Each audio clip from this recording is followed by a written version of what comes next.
No DQ Galaxy. We are live with a recap of Monday Night Raw for May the 1st, 2023, night 2 of the 2023 WWE Draft. Like with SmackDown, Triple H came out there at the beginning to do the introduction, go over the rules for the draft. And by the way, shout out to the early birds, Walter Cruz, Tyler Smith, Gomer Kyle, Mohammed, Ryan, Matthew, Calvin Bowman, Corey Jones. Thank you all for tuning in early. Now, let's get to the draft results. Triple H revealed that Brock Lesnar has renegotiated his status as a free agent that can appear on both shows. Well, technically, Dolph Ziggler is a free agent, so it's like, how does this even make sense? But I guess Brock Lesnar is Brock Lesnar. He can go on any show he wants. I mean, whatever. The whole thing's silly. Anyways, the first round picks. Rhea Ripley drafted to Raw.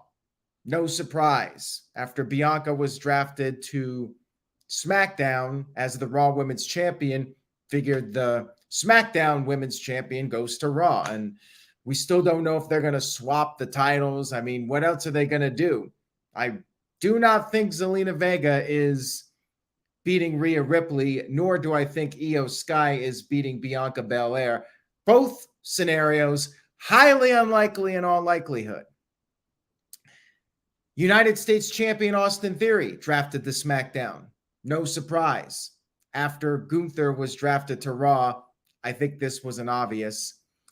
Seth Rollins drafted to Raw. No surprise. Becky Lynch was drafted to Raw. Couples are not going to break up. Charlotte Flair drafted to SmackDown. Not really a surprise. Her versus Bianca Belair seems like a match WWE would do. So first round, no surprises. Everything was along the lines of what, at least for me, what I was expecting. Caleb Jacobs sent in a $2 super chat. Thank you for that, Caleb. Says, they are building Seth for Roman Reigns on the 999th day. I hope so. I definitely hope that what we saw on Raw tonight was meant for something in the future. We had Paul Heyman introduced by Triple H. Paul Heyman came to the ring. He got some ECW chants. He hyped up Backlash, and he even teased the idea of Roman Reigns winning all three titles, winning the new Raw title, although he did make note that, well, Roman Reigns cannot appear on Raw. But at this point, I would, you know what? We all talked about this idea that the Raw title is seen as a consolation prize, an inferior title. Why not have Roman Reigns go for that title and lose?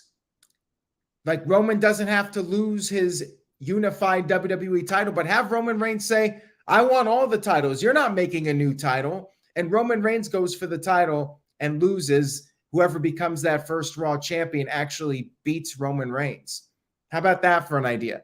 But anyways, Paul Heyman started, for whatever reason, making fun of Seth Rollins, saying that the people on Raw, these freaking jokes, these freaking clowns are going to compete for the title. And at this point, of course, Seth Rollins had to come out there.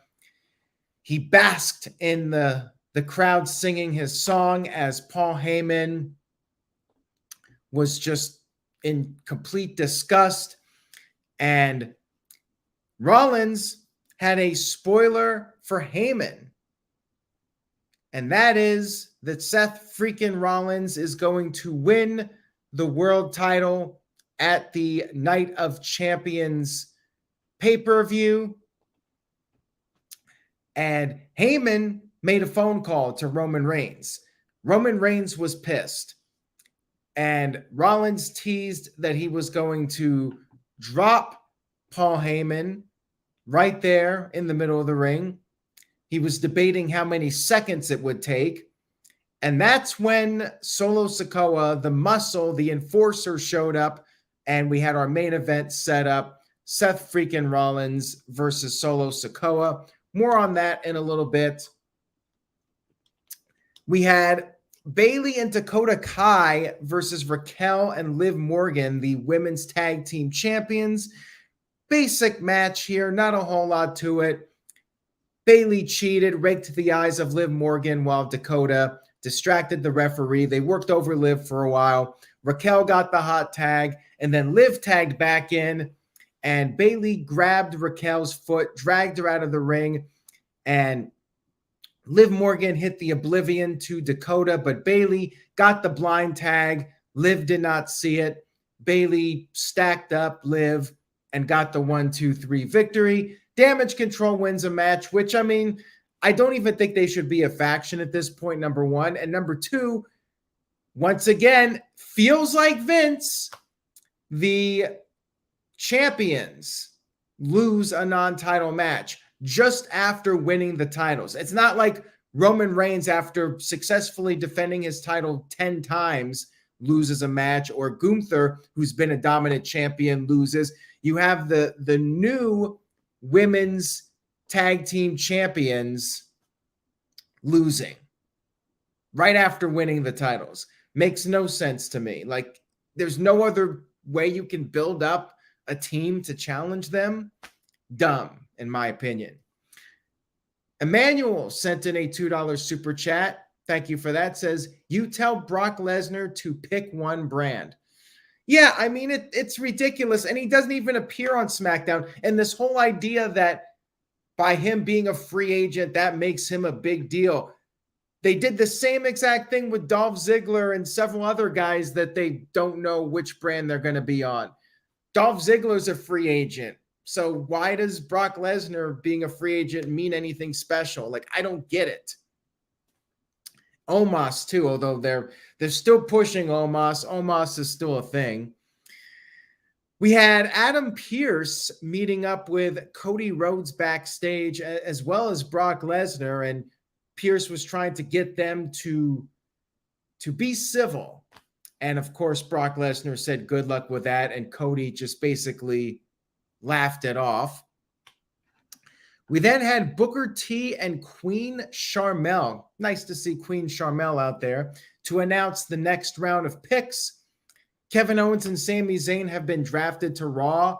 So does that mean the SmackDown brand does not have tag team champions anymore? Like, what's the point of a tag division on SmackDown? Like, the tag team champions, they're unified. So they were appearing on both shows.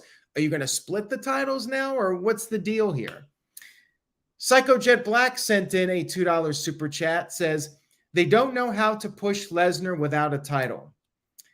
Well, they just have him show up and do pull-apart brawls, and then he does a match with a bunch of suplexes and F5s and spam moves and all that stuff. And that's how they book Brock Lesnar. And now they have him dressed like The Undertaker. The Usos have been drafted to SmackDown, so I presume this is the end of the Kevin Owens, Sami Zayn versus the Usos storyline, unless they just give up on this draft in a couple of weeks and everybody's on both shows again, which could end up happening with the way things have been in the past.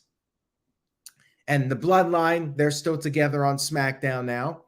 Judgment Day drafted to Raw. So there you go. They're with Rhea Ripley. Judgment Day not breaking up. I mean, no surprise there.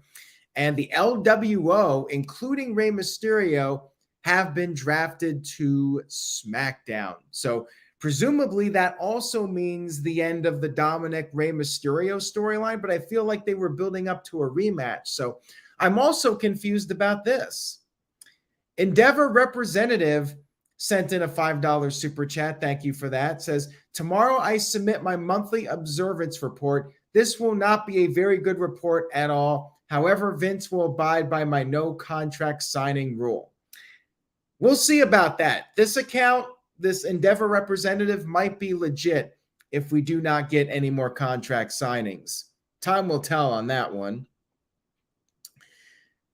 We had Braun Strowman and Ricochet versus Alpha Academy with Maxine Dupree at ringside. This was a good match for the 2 minutes that it lasted. Like, I enjoyed the beginning with Chad Gable and Ricochet. Like, I'd like to just see a nice match with those guys. Like, they were tearing it up.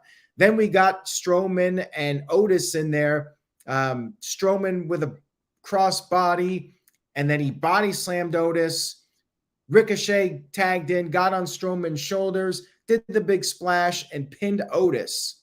So this was like a 2-minute match. And yeah, they basically squashed Alpha Academy. Like, it almost felt like Alpha Academy were going to be released after this match. It was a total squash.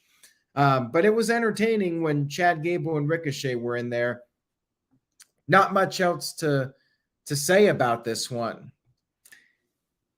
We then had what was supposed to be the third round, but Brock Lesnar interrupted it because that's what he does. And he talked a little bit like a heel. And we had him say that he's the only reason. Actually, man, I had a bad typo in my notes. The only cowboy in the state, the only real cowboy in the state of Texas. I meant to put real, and for some reason it auto-corrected to reason. So that was annoying, but thanks a lot for that. Autocorrect on the MacBook Pro. Adam Pearce brought out security. No surprise here. Brock Lesnar said it was going to take more of them, so Adam Pearce brought out more guys. And then Cody's music hit, but Cody Rhodes snuck in from behind, attacked Brock Lesnar. All the security ran down. It was practically the same segment that they had the other week. Another pull-apart brawl type scenario. Kind of lazy, honestly. Like, I wasn't really feeling it. It was the same thing we've seen from these guys. Crowd was really into Cody, though, so, the crowd is still behind him for the time being. We had Shawn Michaels without Adam Pearce announcing the third round of picks. We had women's tag team champions Raquel and Liv Morgan being drafted to Raw. So if you're a tag team on SmackDown, you are screwed. No men's tag team titles on SmackDown. No women's tag team titles on SmackDown. I mean, are they really going to stick to this? I don't think they're going to, because otherwise, like, what are you going to do with the tag teams on SmackDown at this point? Like, why even bother with a tag division on SmackDown? They can't go for the titles. I mean, it's ridiculous. Either have the champs appear on both shows or have two sets of titles. Like, what are we doing here? Asuka has been drafted to SmackDown, which doesn't really do her much good because she already lost to Bianca Belair, and she's on SmackDown. So what's she going to do if she's not challenging Bianca again? Maybe she will. New Day, Kofi Kingston and Xavier Woods, not Big E, have been drafted to Raw, which is disappointing. I guess Big E's not ready to return yet, or maybe they want to keep it a surprise. But if Big E was close to being ready, like, you would think that they would have announced it on this show and maybe even had him show up as a surprise. So that to me is concerning. I was hoping Big E would be back in time for the draft, and well, he's not. Then we had the Brawling Brutes drafted to SmackDown, which I guess keep them separate from Gunther and Imperium at this point. I guess that's fine, whatever. I mean, they were having great matches, but it was time to change things up. This was fine. No complaints with this pick. And then we had our next match, which was Matt Riddle with Kevin Owens and Sami Zayn versus Jimmy Uso. And Owens and Zayn outsmarted the Usos. Jey Uso was on the outside, and Owens acted like Jey hit him with a chair. Zayn threw the chair at Jey. Referee, of course, kicked out Jey. And then we had our one-on-one match, back and forth here for a little bit. Riddle got knocked off the top rope to the outside. Jimmy super kicked Owens, as Owens was checking on Riddle, and then back in the ring, Jimmy exposed the turnbuckle. However, that did not work out for him too well because Sami Zayn distracted the referee and Kevin Owens got on the apron and smashed Jimmy's face into the exposed turnbuckle, and Matt Riddle took advantage, hit the floating bro, and got the win. So there you go. The smart baby faces prevailed in this match. And as far as I do want to mention Raw Talk here real quick because they were airing it as I'm doing this stream. I guess Dana Brooke, Nikki Cross, and Johnny Gargano are on Raw. Poor Johnny Gargano, he was on the Raw Talk picks, and Tamina on SmackDown. I mean, I wasn't even aware that Tamina was still actively doing stuff here. Like, she hasn't been around in months. And as far as free agents go, free agents along with Brock Lesnar, Baron Corbin, Shelton Benjamin, Cedric Alexander, Elias. Yeah. These guys are free agents now. So it is what it is. Psycho Jet Black with a $5 super chat. Thank you for that, Psycho. Says, seriously, they only created the women's titles because Bayley and Sasha complained. Since Sasha is gone, Vince might finally get rid of them. I think they just had the women's tag team titles because, well, Women's Revolution, right? But then they failed to really have much of a women's division. Now, we do have a few teams that are coming in. More on that here in just a few moments. Let's see where we're at now. Okay. We had an Io Sky video package to try and hype her up, but I think it's safe to say she will not be winning the women's title at Backlash. I would be very surprised, very surprised. We had Jey Uso backstage talking to Paul Heyman, wanting to know why Solo Sikoa, his brother, wasn't out there for Jimmy's match. Heyman said that Solo needs to concentrate on the main event, taking care of Matt Riddle. And then Paul Heyman had some alone time with Jey Uso, but we did not get to hear that conversation. And by the way, we have some more picks here too. Garza, Humberto, Tozawa, Piper, Xia Li, Tegan Nox, Emma, and Riddick Moss all to Monday Night Raw. Well, there you go. How exciting. But just in case you were wondering where some of these people were going, we had Miz introduce Shinsuke Nakamura for Miz TV. And Miz asked Nakamura if Nakamura thinks he can win the new world title. And Nakamura responded with hi, which confused the Miz. Now, hi means yes in Japanese. So that was the joke here. Miz did not understand Japanese and thought Nakamura was saying hi as far as the English word goes. And Nakamura then called Miz a word in Japanese and acted like it was an endearing term.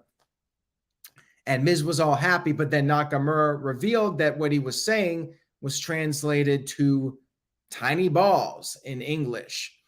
Miz was pissed off, of course, tried to attack Nakamura, but got laid out with the Kinshasa. So yeah, Miz will be the next guy, or Nakamura will be the next guy that Miz puts over on Raw next week or whatever match they have coming up.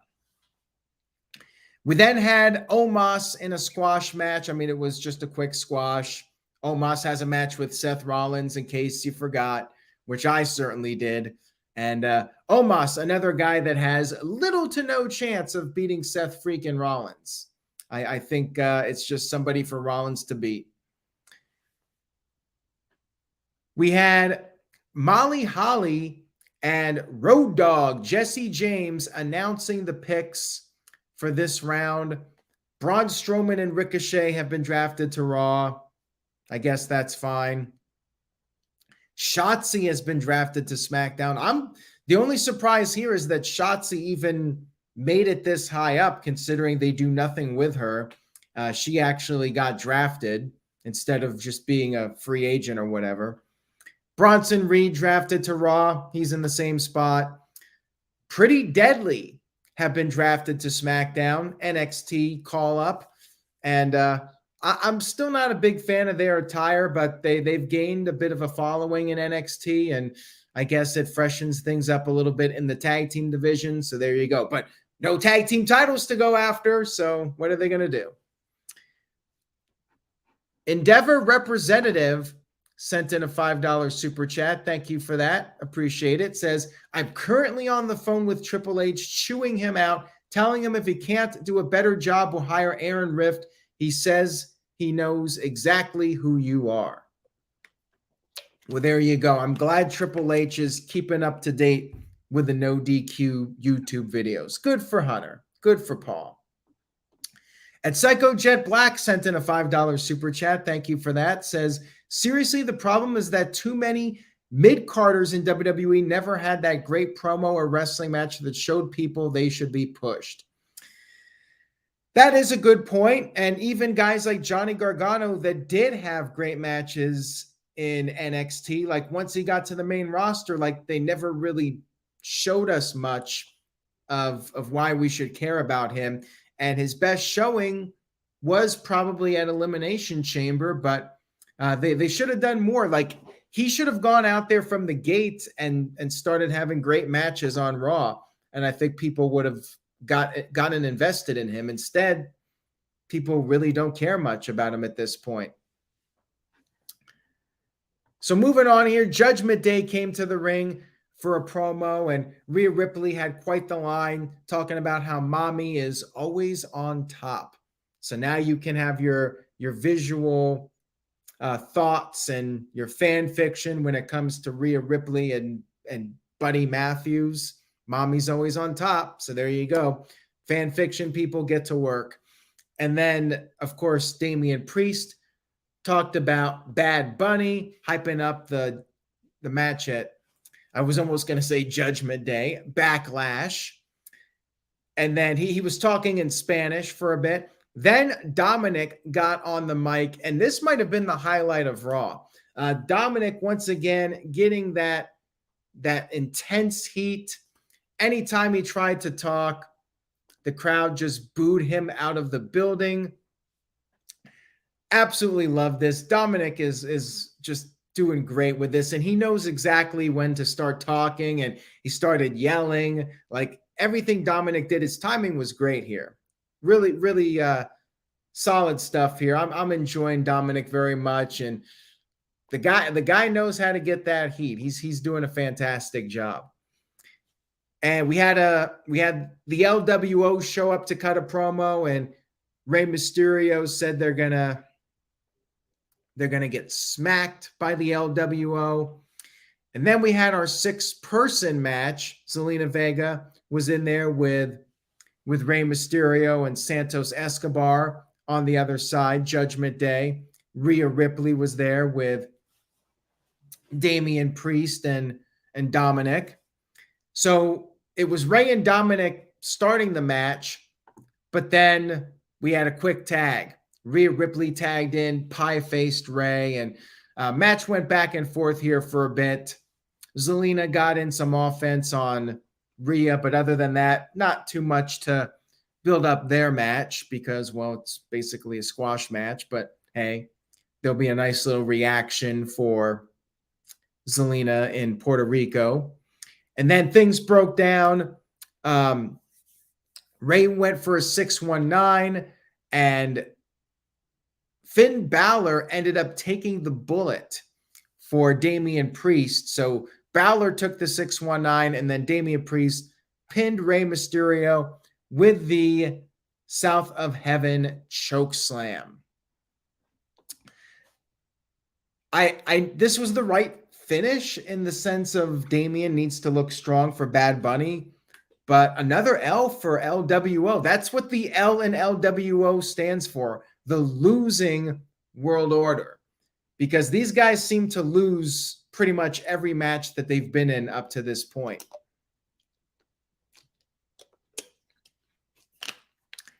We had Cody Rhodes interviewed backstage, and he talked about how Doomsday bleeds. I guess Brock was bleeding a little bit during their segment. Said that Brock Lesnar is human, and Cody said he has to win because if he doesn't, finishing the story doesn't exist. And Cody goes back to the start. He has to go to the back of the line. And Cody said that he refuses this. He is not going to go to the back of the line. So I'm torn on this one. Of all the matches, this might be the hardest one to predict. But we'll do that Tuesday night, 7 p.m. Eastern, 4 p.m. Pacific. No DQ predictions for Backlash. Might be a pretty quick video since I think like most of these matches are going to be unanimous, but we'll see. 7 p.m. Eastern, 4 p.m. Pacific. Tuesday night. Backlash predictions. We had a little bit of a backstage confrontation between Damage Control and Bianca Belair. This is still going on, and they're going to be on the same brand. So I expect more of these matches with them. And yeah, Bianca and Io exchanged words. Not much to say about it. Apparently, we got some more call-ups via Jeff Meacham. Yeah, I'm not even going to acknowledge that one. This is an interesting one. Odyssey Jones to Raw. Okay. And no Braun Breaker. Like, what's going on with Braun Breaker? I kind of feel bad that they didn't do anything with him. Robbie sent in a $2 super chat, says, check out my articles on NoDQ.com or else. Well, thank you for the super chat, Robbie. Robbie did a great column on NoDQ today, wrote a great column about Triple H, kind of a rebuttal to Mr. Tito's negative comments towards Triple H. Mr. Tito, not a big Triple H fan, but Robbie is. According to Jeff, we got Grayson Waller to SmackDown. So there you go. There's a big one. Why wasn't this announced on Raw? Why are they announcing this on Raw Talk? Don't know. The This Guy Experience sent in a $5 super chat. Says, thanks again for having me on. Will Seth Rollins lose again in a world title debut match like he did at SummerSlam 2016 to Finn Balor? 3 hours and they couldn't announce more people. I hope Seth Rollins or Brock Lesnar win. It should not be Cody. I think Seth Rollins would be a better choice than Cody because I think Cody needs to go after Roman Reigns and maybe win Money in the Bank or something.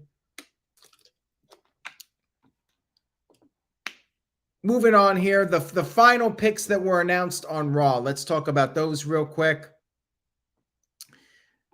We got JBL and Teddy Long. Couldn't they have gotten some different people? Like, it was cool to see these guys on SmackDown, but like you're double dipping with them. There were no other legends you could have brought in to do this, to change things up a little bit. We did have Eric Bischoff on earlier in the show, so that was cool, but did we really need JBL and Teddy Long again out there? Anyways, Alpha Academy drafted to Raw, so they're not changing. Rick Boogs drafted to SmackDown, which he's on a separate brand as Shinsuke, which at first angered me, but then I thought, well, if Pat McAfee comes back, Rick Boogs' career just might be saved because it was Pat McAfee just rocking out to Rick Boogs that I think helped put Boogs over. So that, I guess, is a positive, but still, like Nakamura and Rick Boogs, like they should be a team. They had great chemistry. And it's only a matter of time before they give up on this Nakamura singles push. And here's a real head scratcher. So Katana Chance and Kaden Carter are coming to Raw. Why is this a head scratcher? Because the current NXT Tag Team Champions Isla Dawn and Alba Fire, they're going to SmackDown. On Tuesday on NXT, it's the tag team title match. Fire and Dawn going up against Katana Chance and Kaden Carter. So regardless of who wins, the NXT champions are going to be on Raw or SmackDown. I don't get it. Like, I figured that you would have the champs drop the titles to a team that's staying in NXT. What? Unless they're going to just get rid of the NXT women's titles and maybe merge them with the WWE women's tag team titles. I don't know. And then finally, last pick that was announced on Raw, Cameron Grimes going to SmackDown. So finally, they're getting him over on SmackDown. That's fine. Overall, draft results, fine, but I think that there were some moves made that don't really make much sense to me. So I wasn't terribly disappointed with the draft, but I definitely think it could have been executed better. I feel like they kind of threw this together.